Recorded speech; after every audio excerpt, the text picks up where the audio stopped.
தீ பரவட்டும். கலைஞர் செய்திகள் நேயர்களுக்கு வணக்கம். தீ பரவட்டும் நிகழ்ச்சிக்கு அன்போடு வரவேற்கிறோம்.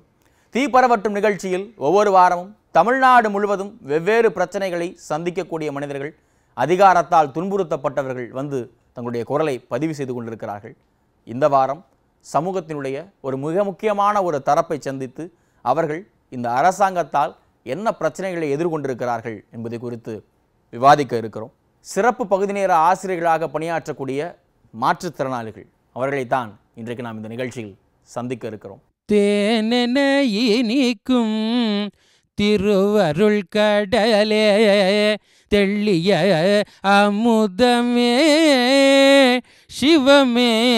மற்ற எல்லோரோடும் உரையாடுவதும் மாற்றுத்திறனாளிகளோடு உரையாடுவதும் எப்பொழுதும் ஒரு கூடுதலான அனுபவத்தை மனிதர்களுக்கு தரக்கூடியது. காரணம், அவர்களிடம் இருக்கக்கூடிய கதைகள் மனிதர்களிடம் சொல்லக்கூடிய கதைகளாகவே இருந்தாலும் கூட அது நமக்கு வேற்று கிரகத்தில் இருக்குமோ, இப்படிலாம் அந்த சமூகத்தில் நடக்குதா அப்படின்ற மாதிரியான சிந்தனைகளை சில நேரத்தில் நமக்கு ஏற்படுத்தக்கூடும். சமூகத்தில் தங்களுடைய தனி ஆற்றலுக்காக மட்டும் மதிக்கப்படாமல் தங்களுடைய உடல் குறைபாடுகளால் கேலி செய்யப்படக்கூடியவர்களாக அல்லது அவமதிக்கப்படக்கூடியவர்களாக அவர்கள் இருக்கிறார்கள்.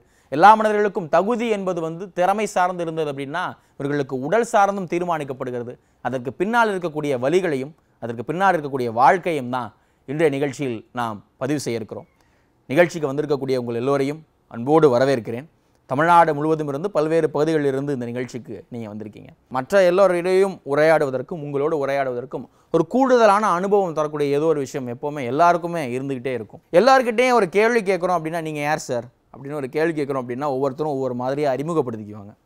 நான் இப்போ உங்கள்கிட்ட ஒரு கேள்வி கேட்குறேன், நீங்கள் யார் அப்படின்னு கேள்வி கேட்டால் இந்த சமூகத்தினுடைய பின்புலம், இதுவரைக்கும் நீங்கள் கடந்து வந்த வாழ்க்கை எல்லாத்தின் அடிப்படையில் நீங்கள் யார் அப்படின்னு ஒரு கேள்வி கேட்டால் நீங்கள் உங்களை எப்படி அறிமுகப்படுத்திக்குவீங்க? தேனென இனிக்கும் திருவருள் கடலே, தேனென இனிக்கும் திருவருள் கடலே, தெள்ளிய அமுதமே சிவமே. தேனென இனிக்கும் திருவருள் கடலே, தெள்ளிய அமுதமே சிவமே. வானென நிற்கும் தெய்வமே, வானென நிற்கும் தெய்வமே, முல்லை வாயில் வாழ் மாசிலா மணியே, தேனென இனிக்கும் திருவருள் கடலே, தெள்ளிய அமுதமே சிவமே.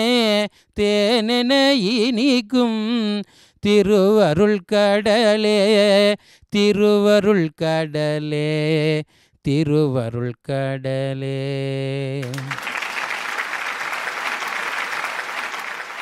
நான் இந்த வேலைக்கு 2006 நான் இசையாசிரியர் பயிற்சி முடித்தவொன்னே எனக்குள்ளே என்ன தோணுச்சுன்னா, நிறைய அரசு பள்ளிகளில் கொயர் டீம் இல்லை, அதாவது குழு பாடகிகள். ஏன் இந்த நிலைமையை நம்ம ஒரு கவர்மெண்ட் ஸ்கூலில் போய் அல்லது தனியார் பள்ளியில் போய் இந்த ஒரு நிலைமையை நம்ம சரி செய்யணும்.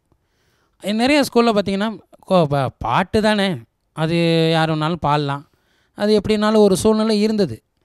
ஆனால் தனியார் பள்ளியில் என்ன பண்ணுவாங்கன்னா அந்த கலையை ஒரு ஊக்கப்படுத்த வகையில் இருந்தது. ஆனால் அரசு பள்ளிகளில் கொயர் டீமு பெரும்பாலும் இல்லை. ஏதோ தமிழ் தாய் வாழ்த்து ஒன்று கேசட் போடுவாங்க, அப்படி இல்லைன்னா மாணவர்களே பாடுவாங்க. அது வேறு மாதிரி இருக்கும், அதை சொல்லக்கூடாது. அந்த ஒரு நிலைமையை மாற்றி ஒரு கொயர் டீமு ஃபார்ம் பண்ணேன் நான்.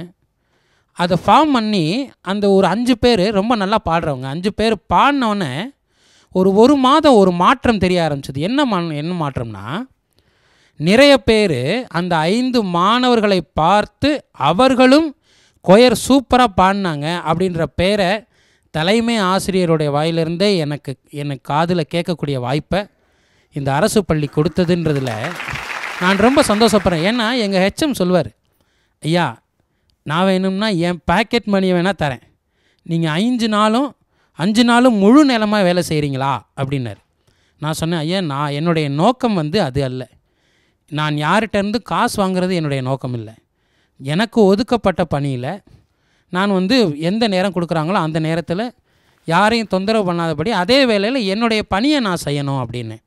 அதுக்கு அவர் உண்மையிலே ரொம்ப பெருமைப்பட்டார். ஏன்னா நிறைய பேர் கொடுங்கன்னு கேட்குறதுக்கு பதிலாக உங்களுடைய சூழ்நிலையைப்படி யாரையும் தொந்தரவு பண்ண வேணாம்னு நினைக்கிறீங்க பாருங்கள் அப்படின்னு சொன்னாங்க. ரெண்டாவது வந்து அந்த குழு பாடகியில் ஒரே ஒரு மாணவிக்கு ஒரு அவங்க ரொம்ப நல்லா பாடுவாங்க. அந்த 5 மாணவிகளில் அவங்க நல்லா பாடக்கூடியவங்க. அவங்களுக்கு சுற்றி அந்த மாணவியை ஒரு தனிப்பட்ட ப்ராப்ளம் இருந்தது. அவங்க வீடு சம்மந்தப்பட்ட பிரச்சனை. அவங்களுடைய தந்தையார் வந்து வேறு ஒரு தீய பழக்கத்துக்கு அடிமையாக இருந்தார். அவர் இந்த கொயர் டீமில் இந்த மாணவி பாடுதுன்னு எல்லா டீச்சர்ஸும் உன் பொண்ணு நல்லா பாடுது இங்கே அப்படின்னு சொன்னோடனே அந்த குடி பழக்கத்தையே நிறுத்தி என்கிட்ட வந்து சொன்னார், என் பொண்ணுக்கு இந்த திறமை இருக்குன்றது என் பொண்ணுக்கே தெரியாது, எனக்கும் தெரியாது.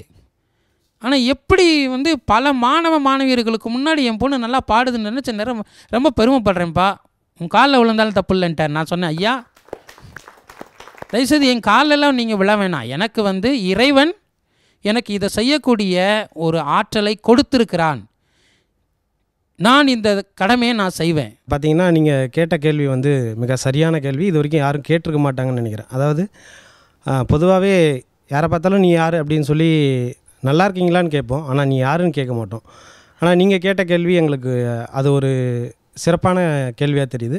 இப்போ நான் யார் அப்படின்னு நான் சிந்தித்ததில் பார்த்தீங்கன்னா, இந்த சமுதாயத்தில் நானும் ஒரு முக்கியமானவன். எல்லோரும் வந்து வாழ்ந்துட்டுருக்கோம் அப்படின்னு சொல்லுவாங்க, ஆனால் இந்த சமுதாயத்தில் நான் ஒரு முக்கியமானவன். நாங்களும் சமுதாயத்தில் 4 பேருக்கு நல்லது பண்ண முடியும். அதாவது நான் ஏற்கனவே சொல்ல மாதிரி மதுரையில் நிறைய கலைகள் அதிகமாக இருக்கக்கூடிய ஒரு மாவட்டம். நாட்டுப்புற கலையாகட்டும், இசைக்கலையாகட்டும், ஓவியக்கலையாகட்டும், எல்லா கலைகளுமே மதுரையில் அதிகமாக இருக்குது. நாங்கள் முன்னேறணும் அப்படிங்கிறது எங்களுடைய முக்கியமான நோக்கம் அல்ல. நாங்களும் சமுதாயத்தில் ஒரு முக்கியமான நபர்கள், எங்களால் பல பேரை முன்னேற்ற முடியுங்கிற முக்கியமான ஒரு கனவு தான் எங்களுடைய கனவு. ஒவ்வொரு மாணவனையும் இசைத்துறையிலும் சரி, ஓவியத்துறையிலும் சரி, விளையாட்டுத்துறையிலும் சரி, அவங்களுக்கு சரியான பயிற்சி அளித்து அவங்கள சமுதாயத்தில் அவங்களும் வந்து எங்களால் முன்னேறணும் அப்படிங்கிற ஒரு நல்ல எண்ணத்திற்கு அவங்க கொண்டு வரணும். இந்த சமுதாயம், அந்த மாணவர்கள், இனிமேல் வரக்கூடிய சமுதாயம் மாற்றுத்திறனாளிகளாலையும் ஒரு நல்ல சமுதாயத்தை உருவாக்க முடியுங்கிற எண்ணம் எங்களுடைய ஒவ்வொருத்தர் மாணவன்கிட்டையும் வரணும். இதனால் சமுதாயமே எங்களை பார்த்து பாராட்டணும் அப்படிங்கிறத முக்கியமான எங்களுடைய கனவு. ஓவியத்துறைனா இப்போ எல்லாருமே என்ன நினைக்கிறோம், யானை வரைகிறது, பூனை வரைகிறது அப்படின்ற மாதிரி தான். சாக் பீஸ் எடுத்து போர்டில் வந்து ஒரு லைன் டிராயிங் மாதிரி பண்ணால் அது ஓவியம் அப்படின்ற மாதிரி தான் நம்ம நினச்சிக்கிட்டு இருக்கோம். ஆனால் ஓவியத்துறை பார்த்திங்கன்னா அதில் வந்து நிறைய இப்போ விஷுவல் கம்யூனிகேஷனு, லைட்டிங்கு, அது இல்லாமல் பார்த்திங்கன்னா இன்னும் இப்போ இன்டீரியர் எக்ஸ்டீரியர் டிசைனிங்கு எல்லாமே இதுக்குள்ளே அடக்கும். அதுவும் இல்லாமல் க்ளே மாடலிங்கு, எல்லா கிராஃப்ட் சம்மந்தமான ஒர்க்குகள் அத்தனையும் கூட ஓவியர்களோட பார்வைக்கு வர வேண்டிய ஒரு விஷயம். இந்த பிரச்சனை ஆரம்பிச்சும் போது கஷ்டமாக தெரிஞ்சுது. இன்றைக்கி வந்து எவ்வளோ பெரிய ப்ரஷ்ஷு கொடுத்தாலும், அதாவது 2 இன்ச்சு 3 இன்ச்சு 4 இன்ச்சு சொல்கிறோம்ல, எவ்வளோ பெரிய வால் பெயிண்ட்டு கொடுத்தாலும் என்னால் மற்ற ஆர்டிஸ்ட்டோட ஃபாஸ்ட்டாகவே பண்ணுற முடியுன்ற அளவுக்கு பண்ணிகிட்ருக்கேன். கிட்டத்தட்ட அது இவ்வளோ பெரிய வால் இருக்கும், அதாவது 10க்கு 15 அந்த மாதிரி வால்லாம் இப்போயும் பண்ணிகிட்ருக்கேன். 10க்கு 15 அந்த சைஸு, அப்படின்னா 10 அடி ஹைட்டு, 15 அடி வித்து. இதை விட 60 அடியில் கூட இப்போ ஒரு பெயிண்டிங் ஒன்று பண்ணேன். அது எப்படி சொல்கிறது, இப்போ இந்த ஒரே கையில் வரையும் போது பார்த்திங்கன்னா அந்த முதுகில் வந்து பின்னாடி ஒரு கோலி அளவுக்கு குத்தும். அந்த வலி இருக்க தான் செய்யும். அந்த வலியை பொருட்படுத்தினா நம்ம ஜெயிக்க முடியாது. ஜெயிச்சே தீரணும்னா இதெல்லாம் நம்ம செஞ்சு தான் ஆகணும், அவ்வளோதான். அதுக்காக வந்து இந்த பெயிண்டிங்கில் இன்னும் பெருசாக பண்ண கூட இப்போ நான் ஒரு ரீசெண்டாக ஒரு பிளான் ஒன்று பண்ணேன். அதாவது என் வாக்கு விற்பனைக்கல்லங்கிற விஷயத்தை வந்து ஃபுல்லாக ரோட்டில் பிளான் பண்ணலாம், ரோட்டில் வந்து எழுதிட்டு போகலாம் அப்படின்ட்டு பிளான் பண்ணேன். ஆனால் எனக்கு இருக்கிற இப்போ இந்த வேலையில் வந்து இந்த 7700 ரூபாய் இந்த மாதிரியான பிரச்சனை, யாராவது உதவி பண்ணால் நிச்சயமாக செய்கிறதா கூட ஐடியா இருக்குது எனக்கு. சமுதாயத்தில் வந்து நிறைய பிரச்சனைகள். இப்போ பாருங்கள், சாதாரணமாக ஒரு பெயிண்டிங் வரையணுன்னா கூட ஒரு 1000 ரூபாயிலேருந்து 1500 ரூபா வரைக்கும் செலவு பண்ணால் தான் பண்ண முடியும் ஆயில் பெயிண்டிங்லாம். அப்படி இருக்கும்போது நான் வந்து அந்த லெவலுக்கு போனோன்னா இப்போ எனக்கு சமுதாயத்தில் அந்த அளவுக்கு வேணும். எனக்கு என்னை பொறுத்தளவில் வீட்டில் எந்த சீப்பாக எவ்வளோ இதுவாக கிடைக்குதோ அந்த மாதிரியான பென்சிலோ அந்த மாதிரியான விஷயங்களை வச்சு தான் இப்போ நான் பண்ணிகிட்ருக்கிறேன். அவ்வளோதான் பண்ண முடியும் என்னால். ஏன்னா இப்போ கண்டெம்பரரி வரைக்கும் எனக்கு தெரியும், ஏன்னா காலேஜ் படித்ததுனால நமக்கு எல்லாமே தெரியும். அந்த அளவுக்கு நான் பெயிண்டிங்ஸ் பண்ணேன்னா எனக்கு அந்த அளவுக்கு வந்து மெட்டீரியல்ஸ் வேணும். எனக்கு தான் சமுதாயத்தில் வந்து வழியே இல்லையே. ஓகே, இதே மாதிரி மற்றவர்கள் எல்லாருமே வந்து உங்களுடைய அந்த ஸ்பெஷல் ஸ்கில் உங்கள்கிட்ட எதில் ஆற்றல் இருக்கோ அதை வளர்த்துக்கிறதுக்காக முயற்சிகள் எடுப்பீங்க இல்லையா, அல்லது வந்து அதில் ஸ்பெஷலைஸ் பண்ணிக்கிறதுக்காக உங்களை பயிற்சிக்குவீங்க இல்லையா. அவர் வந்து ஒரு சில விரல்கள் மட்டுமே இருந்தால் அதை வச்சு நான் வரவேன், வலி இருந்தாலும் நான் வரவேன் அப்படின்றாரு. அந்த மாதிரி என்னெல்லாம் செஞ்சு நீங்கள் பயிற்சிக்குவீங்க உங்களை? எனக்கு வந்து ஃபுல்லாக ஒரு காலே கிடையாது சார், 1 லெக்கு தான். ஆனால் இதை வச்சுக்கிட்டே நான் தையலில் ஹேண்ட் காலை காட்டுங்க. அது முழு காலுமே உங்களுக்கு கிடையாது? கிடையாது, முழு காலும் கிடையாது. இது ஒரு காலில் தான் நான் சுடிதாரோ ப்ளவுஸோ எதுனாலும் மாடல் வெரைட்டிஸ் மாடல் நிறைய அடிச்சிருக்கேன். என்னை பார்த்து 4 பிள்ளைங்க வந்து வீட்டில் வந்து ட்ரைனிங் படிச்சுட்டு இப்போ ப்ளவுஸ் நல்லா தைக்கிறாங்க. எப்படி நீங்கள் அது ஒரு காலில் வச்சு தான், ஒரு கால்லையே அந்த ஒரு கால் பெடல் தான், மோட்டர் வச்சு அடிக்க மாட்டேன். ஒரு கால் பெடல் தான் போட்டு அடிக்கிறேன். ஆமாம். அதில் எல்லா விதமான தையல் இதுவும் நீங்கள் செய்வீங்களா? செய்வேன். ஹேண்ட் ஒர்க், எம்ப்ராய்டிங் 32 வகை எம்ப்ராய்டிங் பண்ணுவேன். இப்போ ஆரம்ப நாட்களில் பண்ணும்போதெல்லாம் கடுமையான ஆரம்ப நாள் வந்து ரொம்ப கடுமையாக வலி இருக்கும். இப்போ கூட இந்த கால் போட்டு நடக்கிறது எனக்கு வலி இருக்க தான் செய்யுது. ஃபஸ்ட்டு வந்து டாக்டர் எனக்கு சொன்னதே நீங்கள் கம்பு வச்சு தான் நடக்கணும், கம்பு வச்சு நடக்காமல் இருந்தால் உங்களுக்கு தான் கஷ்டம்னு சொன்னாங்க. சரி சார்ன்ட்டு டாக்டர் சொல்லிட்டு வந்துட்டேன். 10 நாள் மட்டும்தான் நான் கம்பு வச்சு நடந்து ட்ரைனிங் எடுத்தேன். அது பிறகு மெதுவாக கம்பு இல்லாமல் தான் இப்போ வரைக்கும் நடக்கும். யாராவது கூட ஒரு ஆள் மட்டும் வந்தால் வலிக்கும் போது பிடிச்சிட்டு கொஞ்சம் தூரம் நடப்பேன். அது பிறகு சாதாரணமாக கொஞ்சம் நடந்து பிடிக்கும். எதுக்குன்னா இந்த ஏஜ் வந்து சின்ன ஏஜ், மற்றவங்களுக்கு உதாரணமாக நம்ம இருக்கணும். ஓகே. ஏன்னா இப்போவுமே நம்ம கம்பு வச்சு நடந்து காமிச்சாச்சுன்னா இவங்க எல்லாருமே அதே மாதிரி படுவாங்க. கம்பு இல்லாமல் நம்மளாலும் நடக்க முடியும் மற்றவங்க மாதிரி. மற்றவங்க உதாரணத்துக்கு நம்ம இருக்கணுங்கிறதுக்காக நான் அந்த மாதிரி நடக்கிறேன் சார். எனக்கு வந்து ஒரு கால் போகணும் சார். எங்கள் பள்ளியில் வந்து படிக்கிற குழந்தைகள் எல்லாருமே வந்து வறுமை கோட்டுக்கு கீழே இருக்கிறவங்க தான். ஊசி நூல் வாங்கிட்டு வர சொல்லுவோம். ஊசி நூல் தான், இலவச வேட்டி சேலைகள் இதெல்லாம் கொடுக்குறதெல்லாம். குடம் வாங்காதீங்க, பிளாஸ்டிக் குடம் வாங்குவாங்க, அதெல்லாம் வாங்காதீங்கம்மான்னு சொல்லிட்டு நானே வீடு வீடாக போய் சொல்லுவேன். சொன்னாக்கா அவங்கெல்லாம் பத்திரமா வச்சுருப்பாங்க. அது மூலியத்திலே வந்து ஸ்கர்ட்டு, மேல் சட்டை, கால் சட்டை, மேசட்டை, பேண்ட்டு எல்லாமே சொல்லி தருவேன். அடுத்தது எம்ப்ராய்ட்ரி வந்து ஒரு சில பொருள் வீணான பொருளெல்லாம் எடுத்து எம்ப்ராய்ட்ரி சொல்லி தருவேன். அதுக்கு அடுத்தது குடை, இந்த விநாயகர் சதுர்த்தி கையிலேயே பண்ணக்கூடியது அதிகமாக பண்ணுறீங்க இல்லையா? அதுவும் செய்வேன். துணி தைக்கணும் சார். ஒரு நாளைக்கு வந்து ட்ரெஸ்ஸு எடுத்துக்கணும்னா ஸ்கர்ட்டு பாடம் நடத்திடுவேன் பசங்களுக்கு. இந்த துணியை ஸ்கர்ட்டை பற்றி விளக்கமாக சொல்லிவிடுவோம். ஒரு கிளாஸ் சொல்லிட்டுனாக்கா இன்னொரு கிளாஸில் வந்து அது படம் வரைஞ்சி வெட்டிடுவேன். இன்னொரு நாளைக்கு வந்து அதை வந்து துணியில் வெட்டி தைச்சி காமிச்சிருவாங்க. ஒரு ப்ளவுஸ் 10 நிமிஷத்தில் வெட்டிடுவேன். தைக்கிறது ஒரு 25 நிமிஷத்தில் தைச்சிடுவேன் சார். குழந்தைங்களுக்கு வந்து கையால் வந்து மாடலாக அதுங்களே தைச்சி இந்த வேட்டி சேலை இந்த மாதிரி வீணாக வந்து அவங்க அம்மா சேரீயெல்லாம் இருந்ததுனாக்கா, கிராமத்தில் இருக்கிற பசங்கள்லாம் வீணான சேரீயெல்லாம் இருந்ததுன்னா அதுங்களே கட் பண்ணி அழகாக ஸ்கர்ட்டெல்லாம் தைச்சி மறுநாள் சனிக்கிழமை பண்ணும்போது கலர் ட்ரெஸ்ஸில் வரும்போது அதுங்களே போட்டு வந்து டீச்சர் இந்த டிசைன் நல்லா இருக்குங்களா அப்படின்னு சொல்லிட்டு என்னை கேட்பாங்க. மிஷினே இல்லை எங்கள் ஸ்கூலில். நான் கையாலே தான், கை ஊசி நூல் வச்சு தைச்சி எம்ப்ராய்டரியும் ஊசி நூலால் தான் செய்வேன். துணி வெட்டி தைக்கிறதும் வந்து நான் அந்த இதில் கை ஊசியால் தான் சார் செய்வேன். ஒரு மிஷினும் இல்லை, எதுவும் இல்லை. நல்லா ஒரு சில பசங்களுக்கு நானே வாங்கி தருவேன். ஊசி நூல், ஸ்பாஞ்சு, இந்த பொம்மை செய்தல், அதுக்கடுத்து இந்த பேண்டு இதெல்லாம் செய்கிறதுக்கெல்லாம் நானே வாங்கிட்டு வருவேன். அது மேலும் நான் வந்து ஒயரெல்லாம் வாங்கணுன்னாக்கா நான் 2 குழந்தைங்கள பார்க்குறதுக்கே எனக்கு முடியலைங்க சார். வர்ற வருமானத்தில் 7700 நான் வாங்கினாக்கா என் 2 பிள்ளைங்கள 12th ஒன்று படிக்கிறான், 10th ஒன்று படிக்கிறான். நான் அதுக்கு அடுத்தது நான் வரணும், என் வண்டிக்கு எண்ணெய் போடணும், நாங்கள் சாப்பிட்ணும். அதிலே இதுக்கு மேலே பசங்களுக்கு உதவி எண்ணெய் வாங்கி சீப்பு வச்சுருப்பேன், எண்ணெய் வாங்கி வச்சுருப்பேன், பவுட்ரு. அது கிராமத்தில் உள்ள எஸ்டி பசங்கள்லாம் வருவாங்க. அவங்களுக்கு வந்து ஒரு மாதிரி வருவாங்க, பட்டன் இல்லாமல் வருவாங்க. பட்டன் வாங்கி வச்சுருப்பேன். ஊசி நூல் எல்லாமே நானே ஃப்ரீயாக வச்சுருப்பேன். எண்ணெய் தடவி அதுங்களுக்கு கிராப்பெல்லாம் சீவி என் குழந்தைங்க மாதிரியே நான் வச்சுருப்பேன் சார். என் குழந்தைங்க மாதிரியே நான் இது பண்ணுவேன். அதனால் என்னை வந்து தையல் டீச்சர்னு சொல்லிட்டு சொன்னாக்கா நான் வந்தால் யாருக்கு விஷ் பண்ணுறாங்களோ என்னமோ வந்தால் என்னை எல்லாம் சூழ்ந்துக்குவாங்க. என் தோல் மேலே தான் போட்டு நடப்பாங்க. நானும் நடக்கும்போது ஒரு சில நேரத்தில் என் கூட வந்து எனக்கு இது பண்ணுவாங்க, எல்லாம் உதவி பண்ணுவாங்க. என்னன்னா ரொம்ப பிடிக்கும் சார் எங்கள் ஸ்கூல்லேயே. அடிப்படையான தேவைகள்னு இருக்குல்ல, சில விஷயங்கள் வந்து இதெல்லாம் இருந்தால் தான் பண்ண முடியும் அப்படின்னு. அதிலேயே சிக்கல்கள் இருக்கும்போது அதை தாண்டி எப்படி நீங்கள் அதில் பயிற்சி விட்டு செய்கிறீங்கன்னு கேட்குறேன். இசை வந்து பெரிய கலை, தெய்வீக கலை. இது அவ்வளோ சீக்கிரம் யாருக்கும் வந்துடாது. நானும் டெய்லி ப்ராக்டிஸ் பண்ணிட்டு இருக்கிறேன், இப்போ கற்றுட்டு இருக்கிறேன். பிள்ளைங்களுக்கும் ஒவ்வொரு பிள்ளைங்களும் தனித்தனியாக கூப்பிட்டு பாட வைப்பேன். நான் யாராக்கெல்லாம் பாட திறமை இருக்குது, மரப்படி திறமை இருக்குது கண்டுபிடிக்கிறேன் நான்.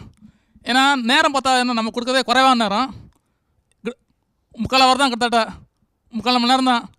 இந்த 3/4 மணி நேரத்தில் என்ன முடியுமோ அதை தான் பண்ணிகிட்டு இருக்கேன். என்ன முடிஞ்ச பண்ணி தான் இருக்கேன்.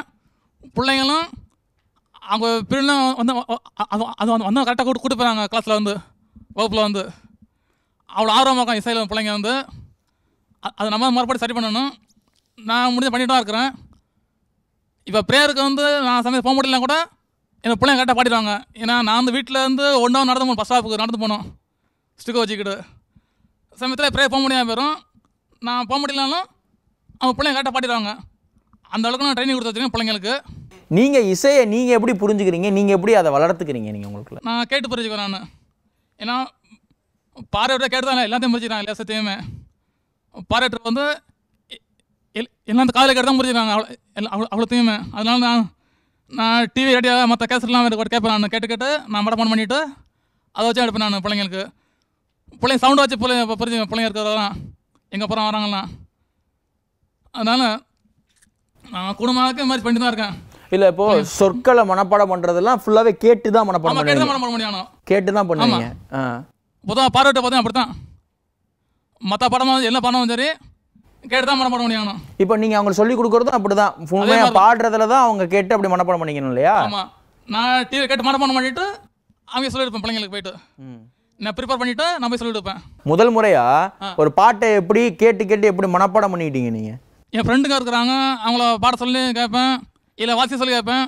ஏன்னா எனக்கு ராகம் தெரியும். எனக்கு தான் நான் ராகம் படிச்சிருக்கேன்ல தெரியுமில்ல. எனக்கு தான் மற்ற மியூசிக் படித்த பிள்ளைங்கள்ட்ட கேட்டு என் ஃப்ரெண்டுங்க கேட்டு இப்போ நான் மனப்பாடம் பண்ணிக்குவேன். உங்களுக்கு என்னென்ன ராகங்கள்லாம் தெரியும் சார்? எனக்கா 72 ராகம் தெரியும். எனக்கு மேலகத்தாலாம் தெரியும் எனக்கு ஏறக்குறைய. அதுக்கு என்ன சுரஸ்தானங்கள் இருக்குது, எத்தனை மேலே எல்லாம் சொல்ல முடியும், நான் சொல்ல முடியும். இப்போ எனக்கு மெயின் சங்கராபுரம் எனக்கு பிடிக்கிறதாகும், மோகனம். இப்போ இசை கற்றுக்கூடிய வந்து உள்ள ராகம் வந்து மாயா மாலை கவலை. இதுதான் எல்லாருக்கும் ஈஸியாக புரியக்கூடிய ராகம். இசை கற்றுக் கொடுக்கணும்னா இந்த ராகத்தில் பயிற்சி வைக்கணும். அப்புறம் வந்து என்ன பிடிச்ச கல்யாணி சங்கராபுரம், அது ஹரிகாம்போஜ், அப்புறம் மோகனம், இப்படி பல ராகங்கள் இருக்குது. நம்ம கீரவாணி, நட்டபைரவி இதெல்லாம் பிடிச்ச ராகம். என்னோட கேள்வி வெங்கானம் தான் எங்களுக்கெல்லாம் வந்து கேட்டு பாடுறது தான். மற்றவங்களை பாடத்தை கேட்குறது, இல்லை கேசரோடு கேட்குறது, என் பிரெயிலோடு படித்து பார்க்குறது, சாகித்யத்தை மட பண்ணிவிட்டு நம்ம ராகம் தெரியுமா நமக்கு தான். எந்த பாட்டாலும் பிரெயிலில் படிச்சிட்டோம்னா தெரிஞ்சு அப்புறம் நம்ம தெரியும். இப்போ மாணவர்கள் நீங்கள் சொல்கிறத புரிஞ்சுக்கிறாங்களா இல்லையா அப்படிங்கிறதெல்லாம் நீங்கள் எப்படி புரிஞ்சுக்கிட்டு அவங்களுக்கு கற்றுக் கொடுக்குறீங்க சார்? அதாவது நாங்கள் ஒரு பாட்டு சொல்லி கொடுக்குறோம் அப்படின்னு சொன்னால் நாங்கள் வந்து இந்த கேசட்டு சிடி இந்த பென் ட்ரைவ்லலாம் போட்டு கேட்டுட்டு வந்துடுவோம். இன்றைக்கி இந்த பிள்ளைங்களுக்கு இந்த பாட்டு எடுக்கணும் அப்படின்னு சொல்லிட்டு வருவோம். அப்போது அந்த பிள்ளைங்களுக்கு வந்து நோட்டு வாங்கிட்டு வர சொல்லுவோம். அந்த நோட்டில் வந்து அந்த பிள்ளைங்களுக்கு ஒரு பிள்ளைங்களை வச்சு நாங்கள் போர்டில் எழுதி போட சொல்லுவோம். அந்த பிள்ளைங்க அந்த பாட்டை எல்லோரும் இப்போ பல்லவினா அந்த பல்லவியை நோட்டில் எழுதிட்டாங்களா அப்படி சொல்லிட்டு பார்க்க சொல்லுவோம். எல்லா பிள்ளைங்களுமே பல்லவி எழுதுனதுக்கப்புறம் அந்த பல்லவியை மட்டும் நாங்கள் ஃபஸ்ட்டு பாடி சொல்லி கொடுப்போம். அந்த பல்லவி இன்றைக்கி இந்த கிளாஸில் இந்த பல்லவி மட்டும் கற்றுக் கொடுத்தா போதும் அப்படின்னு சொல்லிட்டு அந்த இதில் அந்த பல்லவியை கற்றுக் கொடுத்து நாங்கள் ஃபஸ்ட்டு நோட்டை எல்லாத்தையும் பார்க்க சொல்லி வாசிக்க சொல்லுவோம். அந்த நோட்டில் பார்த்து வாசித்ததுக்கப்புறம் நாங்கள் பாடி சொல்லி கொடுப்போம். ஒவ்வொரு லைனையும் பாடி சொல்லி கொடுத்ததுக்கப்புறம் அந்த பிள்ளைங்க புரிஞ்சுக்கிட்டாங்க அப்படிங்கிறது எங்களுக்கு தெரிஞ்சதுக்கப்புறம் அந்த பிள்ளைங்க நோட்டை பார்த்து ஒரு வாட்டி பாட வைப்போம். அதுக்கப்புறம் நோட்டை பார்த்து பாட வச்சதுக்கப்புறம் நோட்டை எல்லோரும் க்ளோஸ் பண்ணிவிட்டு ஒரு வாட்டி பாட சொல்லுவோம். அப்போ பாடிட்டாங்க அப்படின்னா அந்த பிள்ளைங்களுக்கு புரிஞ்சிருச்சு அப்படிங்கிறது நாங்கள் அது மூலயமா உணர்வோம். இல்லை இப்போ எனக்கு ஒரு பாட்டு சொல்லி கொடுக்குறாங்க, நீங்கள் எப்படி சொல்லி கொடுப்பீங்க? பிள்ளைங்களுக்கு வந்து தாளம்லாம் சொல்லி கொடுத்து புரிய வைக்க முடியாது. எங்களுக்கு கொடுக்குறது வந்து அரை அவர் தான். அந்த ஹவரில் தாளம்லாம் போட்டு சொல்லிக் கொடுக்க முடியாதுங்கனால அந்த பாட்டோட வரியை ஃபஸ்ட்டு சொல்லி கொடுத்துரும். இப்போது சாமி பாட்டு கலைவாணி நின் கருணை தேன்மலையே அப்படின்னு இருக்குன்னா கலைவாணி நின் கருணை தேன்மலையே இது மட்டும்தான் அந்த பிள்ளைங்களுக்கு அந்த ஹவரில் சொல்லிக் கொடுக்க முடியும். ஒரு 8ஆம் வகுப்பு 9வது வகுப்பு படிக்கிறாங்கன்னா டக்குன்னு புரிஞ்சுக்குவாங்க சார். 6வது 7வது படிக்கிற பிள்ளைங்களுக்கு புரிய முடியாது. கலைவாணி நின் கருணை தேன்மலையே அப்படிங்கிறப்பவே பாதி பிள்ளைங்களுக்கு புரியும். கலைவாணி நின் கருணை இது மட்டும் தான் புரியுதுங்க மிஸ் அப்படின்னு சொல்லி சொல்லுவாங்க. தேன்மலையேங்கிறது வந்து ராகம் கொண்டு வரதுக்கு எங்களுக்கு கொஞ்சம் கஷ்டம். எல்லாரும் பாடுறாங்களா அப்படிங்கிறத பார்க்கணும். ஒவ்வொரு பெஞ்சாக தட்டி தட்டி பார்ப்போம். நீ பாடுறியா நீ பாடலையா அப்படின்னா லீடர் வச்சுக்குவோம். அந்த லீடர் வந்து ஒவ்வொரு பிள்ளைங்க பாடுறாங்க பாடலங்கிறத எங்களுக்கு சொல்லுவாங்க. பாடாத பிள்ளைங்கள நாங்கள் தனியாக நிறுத்தி பாட வைப்போம். நான் எப்படி மியூசிக் டீச் பண்ணுறேன்றதை நான் இப்போ டெமோ பண்ணி காமிக்கலாமா? பண்ணி காட்டுங்க. நம்ம இன்றைக்கி என்ன சப்ஜெக்ட் மீட் பண்ண போகிறோம்னா மியூசிக்கில் தாளங்கள். இதைத்தான் நான் இன்றைக்கி உங்களுக்கு சொல்லிக் கொடுக்க போகிறேன். இப்போது தாளம்னா என்ன அப்படின்னு நீங்கள் கேட்டால் நீங்கள் என்ன சொல்வீங்கன்னா, சார் பெஞ்சில் போடுறதான் சார் தாளம் அப்படின்வீங்க. ஆனால் உண்மையிலேயே தாளங்கிறது அது இல்லை. யாராவது கேட்டிருக்கீங்களா? தாளன்றதை யாராவது கேட்டிருக்கீங்களா? இல்லை. சரி, இப்போது தாளம் அப்படின்றதுக்கு இப்போது ஒரு தமிழில் ஒரு வார்த்தை எழுத சொன்னால் நீங்கள் ஆ ஆ இ இதை எழுதாமல் இதை பழகாமல் நீங்கள் எழுத முடியாது. அதே மாதிரி தான் முறைப்படி தாளம்னா அதோட விஷயத்தை நீங்கள் புரிஞ்சுக்கிட்டு தான் ஆகணும். இப்போ பாருங்கள், தாளத்தில் 5 வகையான தாளங்கள் இருக்குது. அது என்ன 5 தாளம் தானா அப்படின்னு நீங்கள் கேட்கலாம். ஆனால் அது இல்லை. நான் ஒவ்வொரு பேராக சொல்கிறேன், நீங்கள் மறுபடியும் சொல்லணும். சரிங்களா? ஆதி சொல்லுங்கள். ஆதி, ரூபகம், ரூபகம், கண்டம், மிஸ்ரம், மிஸ்ரம், சங்கீர்ணம். சங்கீர்ணம்.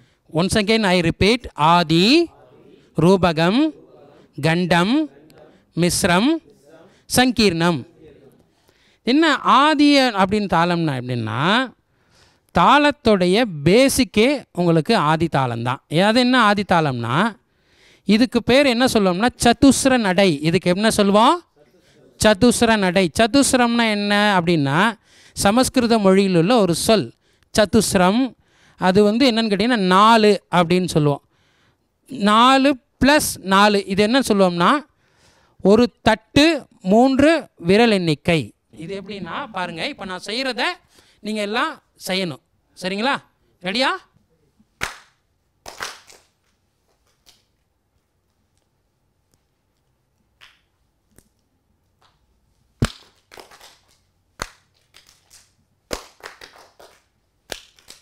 நான் சொல்கிறது அப்படியே சொல்லுங்கள். தட்டு 3 விரல் எண்ணிக்கைகள், தட்டு வீச்சு, தட்டு வீச்சு. இதை நம்ம என்ன சொல்லுவோம்னா, இப்போ மிருதங்கத்தில் வாசிக்கும்போது தாக்கதிமி தாக்கதிமி தாக்கதிமி தாக்கதிமி தாக்கதிமி தாக்கதிமி தாக்கதிமி தாக்கதிமி இதை நம்ம சொல்லுவோம். இந்த பாடும்போது ஆரம்பத்தில் இந்த சரளி வரிசையில் மாயாமாலவ கௌலத்தில் மாயாமாலவ கௌலை ராகத்தில் பயிற்சி வைக்கும்போது இப்போ நம்ம ஸ்வரத்தை எப்படி பாடணுன்றதை தாளம்படியாக நான் உங்களுக்கு சொல்லித்தரேன். அதே மாதிரியே நீங்கள் பாடணும். சரி கமா பாடுங்க. சரி கமா. Good, very good. பாத நீசா பாத நீசா. இப்போ இது நாள் வரைக்கும் என்ன சொல்லியிருப்பீங்கன்னா, யாராவது கிண்டல் அடிச்சிருப்பீங்க, என்னடா சாரி காமா. அப்படி கிடையாது. அது வந்து அழகில்லை. பாடக்கூடிய முறைன்னு ஒன்று இருக்குது. அதுபடி தான் நம்ம பாடி ப்ராக்டிஸ் பண்ணணும். இப்போ நீங்கள் நம்ம பாடினது சரளி வரிசை. தாளம் வந்து என்ன பேர் சொன்னேன்? ஆதி. Very good. இதுதான் நாங்கள் பயிற்றுவிக்கிற முறை. Extraordinary, super. இப்போ நாங்கள் எப்படி எடுப்போம்னா, நான் ஃபஸ்ட்டு முதல்ல வந்து சாங்கை வந்து போர்டில் எழுதி போட்டுருவோம் நான். ஸோ ஸ்டூடெண்ட்ஸ் எல்லோரும் நோட் எடுத்துகிட்டு வர சொல்லி அவங்கள முதல்ல எழுத சொல்லுவேன் நான். எழுத வச்சுட்டு அதுக்கப்புறம் பல்லவி மட்டும் எடுப்போம். ஸோ எங்களுக்கு கொடுக்குறது வந்து 40 நிமிஷம் ஒரு பீரியடுக்கு. ஸோ 6th ஸ்டாண்டர்ட் எப்படி இருப்பாங்க, 7th ஸ்டாண்டர்ட் 8th ஸ்டாண்டர்ட் ஒருத்தருக்கும் அவங்களுக்கு வந்து அந்த கற்றுக்கிற அந்த திறமை வந்து ஒரு குழந்தைக்கும் வேறு மாதிரி இருக்கும். ஸோ 6th ஸ்டாண்டர்ட் குழந்தைங்களுக்கு நிறைய வந்து நாங்கள் வந்து எடுக்க வேண்டியிருக்கோம். 7th அதே மாதிரி கொஞ்சம், 8th ஒரு 2-3 ஒரு டைம் பாடினாலே பிடிச்சிப்பாங்க. ஸோ அந்த மாதிரி டைம் அவங்களுடைய திறமைக்கு ஏற்ற மாதிரி நாங்கள் வந்து அவங்களுக்கு கிளாஸ் எடுத்துகிறோம். ஸோ பல்லவி முதல்ல சொல்லிக் கொடுப்போம். எப்படி சொல்லிக் கொடுப்பீங்க? நான் தேசபக்தி பாடல் எடுக்கிறேன்னு வச்சுங்களேன். தேச தொண்டுகள் செய்திடுவோம், தெய்வம் துணை பெற கை தொழுவோம், தேச தொண்டுகள் செய்திடுவோம். இதை ஃபஸ்ட்டு நான் பாடி காட்டுவேன். இப்போ நம்ம பாடலாமா அப்படின்னு கேட்பேன். பாட்டு பிடிச்சிருக்கா அப்படின்னு கேட்பேன். எஸ்எம்எஸ் ரொம்ப பிடிச்சிருக்கு அப்படி சொல்லுவாங்க குழந்தைங்க. ஸோ இப்போ நம்ம போகலாம்னு சொல்லிட்டு வேர்ட்ஸை முதல்ல சொல்லிக் கொடுப்போம் நாங்கள். தேச தொண்டுகள் செய்திடுவோம் அப்படின்னு சொல்லுவேன். என்ன இதுக்கு அர்த்தம் அப்படின்னா, நம்ம வந்து நம்மளால் முடிஞ்ச உதவிகளை நம்ம வந்து பண்ணோம். இப்போது நீங்கள் வந்து சின்ன குழந்தைங்க, ஸோ உங்களால் என்ன உதவி பண்ண முடியும் அப்படின்றத நான் வந்து அவங்களுக்கு புரிய வைப்பேன். உங்களால் முடிஞ்சது, இப்போ லஞ்ச் எடுத்துன்னு வரீங்க, உங்கள் ஸ்டூடெண்ட் வந்து ஒருத்தி லஞ்சு கொண்டு வரலன்னா நீங்கள் ஷேர் பண்ணி சாப்பிடலாம். புக்ஸ் எடுத்துகிட்டு வரீங்க, நீங்கள் அவங்க கூட சேர்ந்து படிக்கலாம். இப்போ 2 பெண் வச்சுருக்கீங்க, 1 அவங்களுக்கு கொடுக்கலாம். இந்த மாதிரி உதவி செய்கிற மனப்பான்மையை உங்களுக்குள்ளே நீங்கள் வந்து வளர்த்துக்கணும். வீட்டில் போகிறீங்கன்னா, இப்போ பக்கத்து வீட்டில் எதிர் வீட்டிலலாம் பெரியவங்க இருப்பாங்க. ஸோ அவங்களுக்கு வந்து நீங்கள் மரியாதை கொடுக்கணும். அவங்க ஏதாவது வேலை சொன்னால் நீங்கள் வந்து அதை தட்டாமல் செய்யணும். பெரியவங்களுக்கு அம்மா அப்பாக்கெலாம் கீழ்ப்படிஞ்சு நடக்கணும்.